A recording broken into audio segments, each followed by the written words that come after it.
Hello students, এই প্রশ্নটা আমি এইমাত্র আমার হাতে পেলাম, আর পাওয়া মাত্রই আমি এটার আনসারগুলো তোমাদের যেমনটা প্রমিস করেছিলাম আমি এখানে ডেসক্রাইব করব, সমস্ত আনসারগুলো নিয়ে ডিসকাস করব। আমার টেলিগ্রাম গ্রুপ, আমার ইউটিউবের কমেন্ট বক্স পুরো ভরে গেছে। তোমাদের প্রত্যেকের এক্সাম যে খুব ভালো হয়েছে, আমি এটাতে ভীষণ খুশি হয়েছি। আমার এই দুটো সাজেশন ভিডিও থেকে তোমরা অনেক কমেন্ট পেয়েছো, এটাতেই আমি ভীষণ ভীষণ খুশি হয়েছি। আশা করছি পরবর্তীকালেও তোমাদের আমি এইভাবেই সাহায্য করতে পারবো। আর যারা যারা আমার টেলিগ্রাম গ্রুপে এখনও জয়েন করোনি, নিচে ডেসক্রিপশন বক্সের লিঙ্ক থেকে তোমরা এই গ্রুপে জয়েন হতে পারবে। প্রত্যেকবারের মতো এই ভিডিওটার শেষেও আমি পুরো পিডিএফটা আমার টেলিগ্রাম গ্রুপে আপলোড করে দেব। প্রথম প্রশ্ন, এরিক এরিকসন সর্বপ্রথম উপলব্ধি করেন যে বয়ঃসন্ধির ছেলে মেয়েদের সামনে উপস্থিত হয় এক আত্ম অনুসন্ধানমূলক সংগ্রাম। এই স্টেটমেন্টটা ঠিক। জীবনের আত্মসন্ধানমূলক পর্যায়ে ব্যক্তি একটি ইতিবাচক বিকল্প এবং একটি অসুস্থ বিকল্পের মধ্যে দ্বন্দ্বের মুখোমুখি হয়। হ্যাঁ, এই স্টেটমেন্টটাও ঠিক। দুটো স্টেটমেন্টই ঠিক, আর এখানে কারণ যেটা দেওয়া আছে সেটা বিবৃতিটাকে ভালোভাবে এক্সপ্লেন করছে। এখানে এরিকসন যে দুটো দ্বন্দ্বের কথা বলেছিলেন, সেই দুটো দ্বন্দ্ব কি?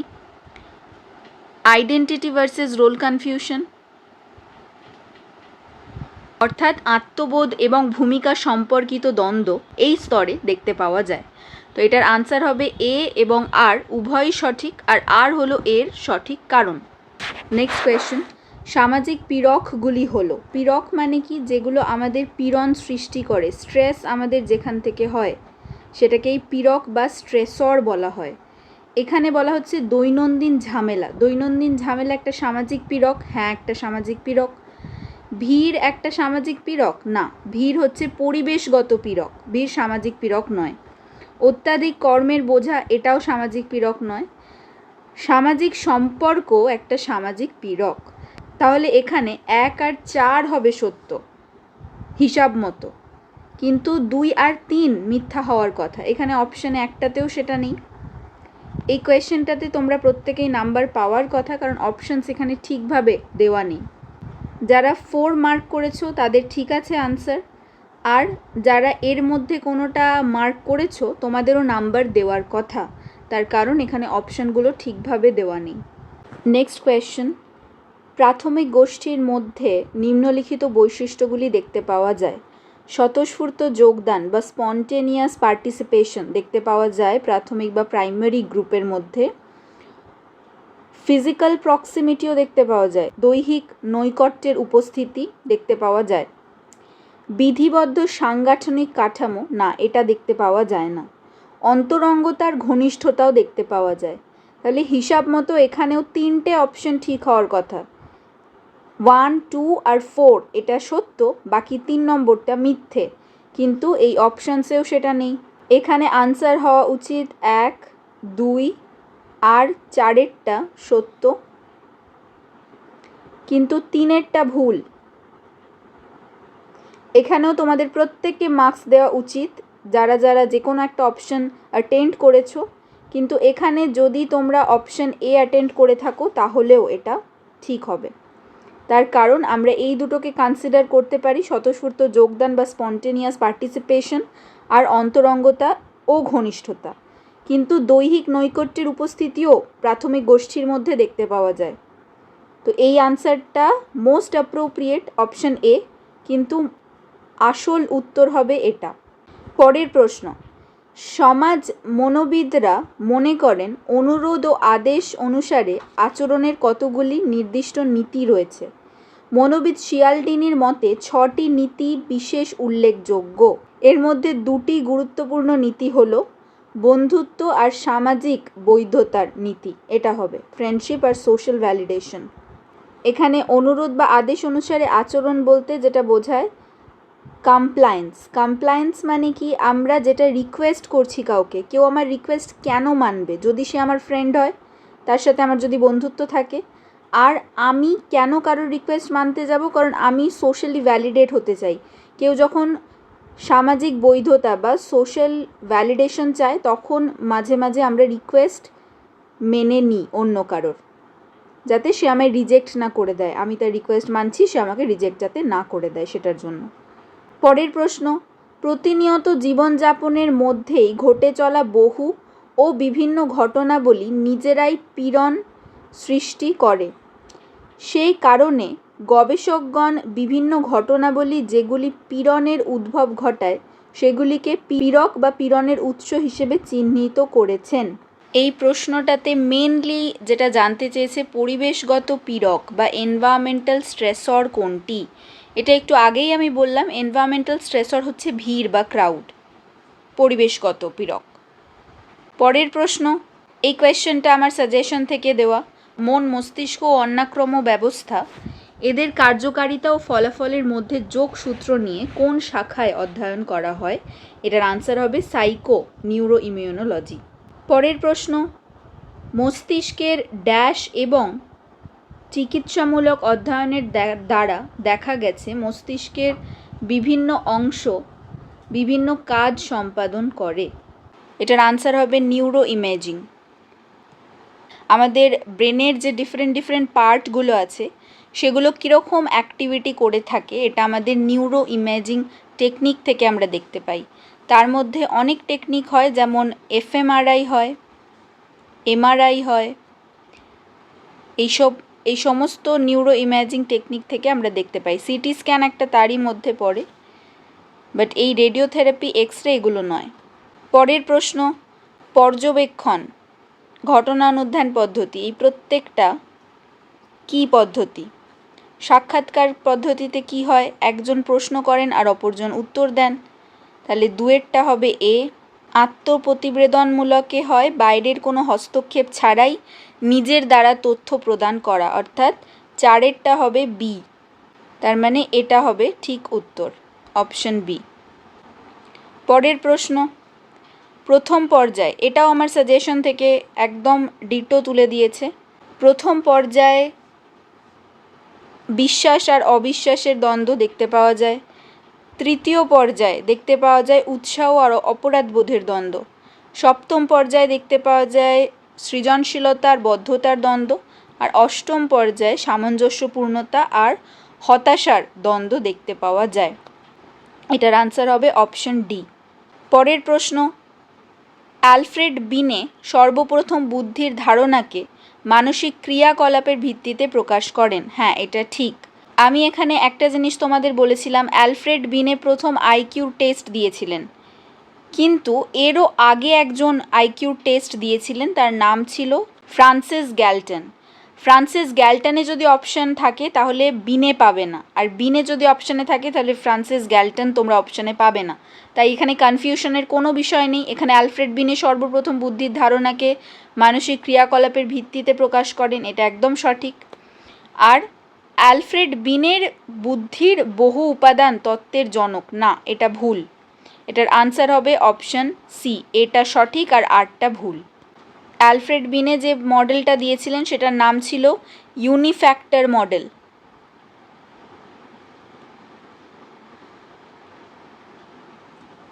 পরের প্রশ্ন, পীড়ন আক্রান্ত ব্যক্তির মধ্যে ড্যাশ পরিবর্তনের জন্য রোগাক্রান্ত হওয়ার সম্ভাবনা বেড়ে যায়।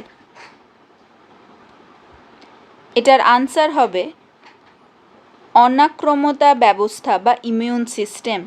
ইমিউনিটি সিস্টেমের জন্য আমরা পড়েছিলাম বি সেল, টি সেল, স্বাভাবিক ধ্বংসকারী সেল, সেই প্রত্যেকটা ইমিউন সিস্টেমের মধ্যে পড়ে। পরের প্রশ্ন, গোষ্ঠী বিকাশের সর্বশেষ পর্যায়টি হলো the final stage of group development. এই কোয়েশ্চেনটাও আমার সাজেশন থেকে দেওয়া, আমি এই প্রত্যেকটা স্টেজকে ডেসক্রাইব করেছিলাম আমার সাজেশনে। তো এটার আনসার হবে অপশন ডি, পারফর্মিং বা সম্পাদন কাল। প্রথম স্টেজটা হচ্ছে ফর্মিং স্টেজ, তারপরে স্টর্মিং, তারপর নর্মিং, আর লাস্ট পারফর্মিং। তারপরেও একটা স্টেজ হয় অ্যাডজার্নিং স্টেজ। পরের প্রশ্ন, গিলফার্ডের মতে বুদ্ধির ড্যাশটি উপাদান রয়েছে। এটাও আমার সাজেশন থেকে দেওয়া, এটার আনসার হবে 180টা উপাদান রয়েছে। পরের প্রশ্ন, মনোবিদ স্ট্যানলি হল বয়ঃসন্ধিকালকে ড্যাশ কাল বলেছেন। পীড়ন ও কষ্টের কাল, অর্থাৎ স্টর্ম অ্যান্ড স্ট্রেসের পিরিয়ড বলেছিলেন। পরের প্রশ্ন, যে বন্টনে গড়, মধ্যমান ও ভূমিষ্ঠক বিভিন্ন বিন্দুতে ছড়িয়ে থাকে তাকে কি বলা হয়? যেখানে মিন, মিডিয়ান, মোড একই জায়গায় থাকে না। মিন, মিডিয়ান, মোড এক জায়গায় কখন থাকে? যখন সেটা একটা আদর্শ বন্টন বা নর্মাল ডিস্ট্রিবিউশন হয়। কিন্তু মিন, মিডিয়ান, মোড কখন স্প্রেড আউট হয়ে থাকে বিভিন্ন জায়গায়, সেই কার্ভটাকে বলা হয় স্ক্রুড ডিস্ট্রিবিউশন বা স্ক্রুড বন্টন। এই কোয়েশ্চেনটা আমি আমার ভিডিওতে ভালো করে এক্সপ্লেন করেছিলাম। বন্টন এরকম হতে পারে, প্লাস পজিটিভ প্লাস নেগেটিভ, এই দিকে হয় যেটাকে বলা হয় ঋণাত্মক স্ক্রুড বন্টন। আর যদি কার্ভটাকে দেখতে কিছুটা এরকম হতো,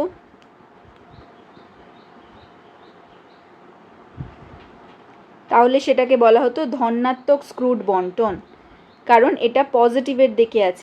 স্কিউকে বলা হয় লেজ, স্কিউকে আমরা লেজ বলে থাকি। তো লেজটা যেদিকে সেই দিকে ডিস্ট্রিবিউশনের কথা এখানে বলা হয়ে থাকে। পরের প্রশ্ন, দুই বা ততোধিক ব্যক্তির দ্বারা সৃষ্ট গোষ্ঠীর মধ্যে এই ব্যক্তিরা সামাজিক ক্রিয়া প্রতিক্রিয়া এবং একে অপরের সঙ্গে স্থায়ী সামাজিক সম্পর্কের মাধ্যমে সংযুক্ত, এই কথাটা কে বলেছেন?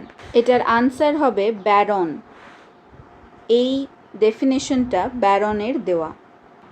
পরের প্রশ্ন, আগ্রহ হলো সেই মানসিক অবস্থা যা বহু ভাবনা ও ধারণার মধ্যে ক্রিয়া প্রতিক্রিয়ার মাধ্যমে সৃষ্টি হয়, এটি কে বলেছেন? এটার আনসার হবে হার্বার্ট। হার্বার্ট এই কথাটি বলেছিলেন। পরের প্রশ্ন, ল্যাটিন শব্দ পার্সোনার অর্থ কি? মুখোশ। এটা আমি বহুবার আমার সাজেশনে দিয়েছিলাম, আর এটা বলেওছিলাম এটা আসবে। আমি পার্ট 1 পার্ট 2 দুটোতেই এই কোয়েশ্চেনটা দিয়েছিলাম। বুদ্ধাঙ্কের সূত্র, বহুবার এটা আমি করিয়েছি আমার চ্যানেলে। এটার আনসার হবে অপশন বি, মানসিক বয়স ডিভাইডেড বাই শারীরিক বয়স into 100, mental age by chronological age, physical এজও বলা যেতে পারে, but MA by CA into 100। পরের প্রশ্ন, বুদ্ধাঙ্ক নির্ণয়ের জন্য 100 সংখ্যাটি ব্যবহার করা হয় তার কারণ কি? এটার আনসার হবে ভাগফলে দশমিক এড়ানোর জন্য, option C, to avoid decimals in the quotient. আগে যে ফর্মুলাটা ছিল বুদ্ধির, সেটা ছিল MA বাই CA। এটাতে যেটা প্রবলেম হচ্ছিল, যদি কারোর মানসিক বয়স হয় 14 আর তার শারীরিক বয়স হয় 16, তাহলে এটার আনসার কি হবে? এটা দশমিকে আসবে, পয়েন্টে আসবে, যেটা মেজার করা আমাদের পক্ষে একটু ডিফিকাল্ট। সেটার জন্য টারম্যান এই ফর্মুলাটাকে মডিফাই করেন, দিয়ে তিনি একটা 100 যোগ করে দেন, মানে 100 দিয়ে গুণ করতে বলেন। তো এইটার জন্য আমরা মানসিক বয়সের যে ফর্মুলাটা পাই সেটা MA বাই C ইন্টু 100, এটা ভাগফলে দশমিক এড়ানোর জন্য করা হয়েছিল। পরের প্রশ্ন, যখন গোষ্ঠীর অন্তর্ভুক্ত সদস্যরা একটি সমগ্র গোষ্ঠীর ক্ষুদ্র অংশ হিসেবে নিজেদের বিবেচনা করে, তখন তাকে কি বলা হয়? এটার আনসার হবে অখণ্ডতার চেতনা বা সেন্স অফ ইন্টিগ্রিটি। পরের প্রশ্ন, সামাজিক সুবিধা প্রদানে অপর মানুষের সাধারণ উপস্থিতি ব্যক্তির শারীরবৃত্তীয় উত্তেজনা বাড়িয়ে দেয়, এটা কি ওয়ার্ড? এটা আমার ভিডিওতে আমি ডিসকাস করেছিলাম। এটার আনসার হবে নিছক উপস্থিতি। কার দেওয়া? রবার্ট জেয়াঞ্চের দেওয়া। মূল্যায়নের সংখ্যাতে আমাদের শারীরিক উত্তেজনা বাড়ে না। ডিস্ট্র্যাকশন যেটা বা বিক্ষেপ যেটা, সেখানেও এটা হয় না, শারীরিক উত্তেজনা বাড়ে না। আর ইনফিরিয়রিটি তো এখানে তোমরা পড়োইনি, তো এটার আনসার হবে নিছক উপস্থিতি। পরের প্রশ্ন, কোনো নির্দিষ্ট কারণ বা উদ্দেশ্যে একত্রিত হলেও তার কালগত স্থায়িত্ব গোষ্ঠীর তুলনায় খুবই কম, একে কি বলা হয়? নির্দিষ্ট কারণ বা উদ্দেশ্যে যদি একত্রিত হয় তাহলে সেটাকে দর্শক বলা হবে। তো এটার আনসার হবে অডিয়েন্স। এটাও আমি আমার ভিডিওতে ভালোভাবে ডেসক্রাইব করেছিলাম। পরের প্রশ্ন, সামাজিক গোষ্ঠীর দ্বারা চিহ্নিত বৈশিষ্ট্যের ভিত্তিতে নিজের সম্পর্কে যে পরিচয় সংজ্ঞাটি তৈরি হয় ব্যক্তির, তাকে সামাজিক পরিচয় বলা হয়। এটা কার বক্তব্য? এটার আনসার হবে হগ, টেরি এবং হোয়াইট। সামাজিক পরিচয় বা সোশ্যাল আইডেন্টিটির মধ্যে একটি মাত্র ডেফিনেশনই ছিল পারুল প্রকাশনীর বইয়েতে, তো এটার আনসার হগ, টেরি এবং হোয়াইট হবে। পরের প্রশ্ন, নিম্নলিখিতগুলির মধ্যে কোনটি স্বরূপত্বের গুরুত্বপূর্ণ বৈশিষ্ট্য নয়? আত্মসম্মানবোধ স্বরূপত্বের একটা গুরুত্বপূর্ণ বৈশিষ্ট্য, সামাজিকতাবোধও একটা স্বরূপত্বের গুরুত্বপূর্ণ বৈশিষ্ট্য। বৈশিষ্ট্য নয় হচ্ছে হীনমন্যতা বোধ বা ফিলিং অফ ইনফিরিয়রিটি, তো এটার আনসার হবে ফিলিং অফ ইনফিরিয়রিটি। পরের প্রশ্ন, পীড়ন অনুভূতি অনেকাংশে নির্ভর করে ব্যক্তির, এটার আনসার হবে ব্যক্তির প্রত্যক্ষণের ওপর, পারসেপশনের ওপর। আমি যেভাবে পীড়নকে দেখব সেরকম আমার স্ট্রেস হবে। এক্সামের জন্য কিছু কিছু স্টুডেন্ট স্ট্রেস ফিল করে কারণ তারা এক্সামটাকে ভীষণ স্ট্রেস হিসেবে পারসিভ করছে, একটা নেগেটিভ স্ট্রেসর হিসেবে পারসিভ করছে। আবার কিছু কিছু স্টুডেন্ট আছে যারা এক্সামে স্ট্রেস অত ফিল করে না। তো এটা সম্পূর্ণ নির্ভর করে প্রত্যক্ষণের বা পারসেপশনের ওপর। পরের প্রশ্ন, এটাও আমার সাজেশন থেকে দেওয়া, নিম্নলিখিতগুলির মধ্যে কোনটি পীড়নপ্রবণ ব্যক্তিত্বের প্রকারভেদ? এটার হবে অপশন এ, অর্থাৎ এ টাইপ ব্যক্তিত্বে আমরা স্ট্রেস দেখতে পাই, তাই এটাকে পীড়নপ্রবণ ব্যক্তিত্ব বলা হয়। পরের প্রশ্ন, নিম্নলিখিতগুলির মধ্যে কোনটি দীর্ঘস্থায়ী পীড়ন থেকে উৎপন্ন হয় না? এটার আনসার হবে অপশন ডি, মনোযোগের অভাব ও চাঞ্চল্যতামূলক বিকৃতি, অর্থাৎ attention deficit hyper active disorder. এটা একটা নিউরো ডেভেলপমেন্টাল ডিসঅর্ডার, এটা তোমরা 4th সেমিস্টারে আরও ডিটেলে পড়বে। নিউরো ডেভেলপমেন্টাল মানে কি? এটা ছোট বাচ্চাদের মধ্যে দেখতে পাওয়া যায়। বাকি ডিসঅর্ডারগুলো আমরা বড়দের মধ্যে দেখতে পাই, যেটা পীড়নের জন্য বা ক্রনিক স্ট্রেস, লং টার্ম স্ট্রেসের জন্য দেখতে পাওয়া যায়। উদ্বেগ মানে অ্যাংজাইটি, কনসার্ন নয়।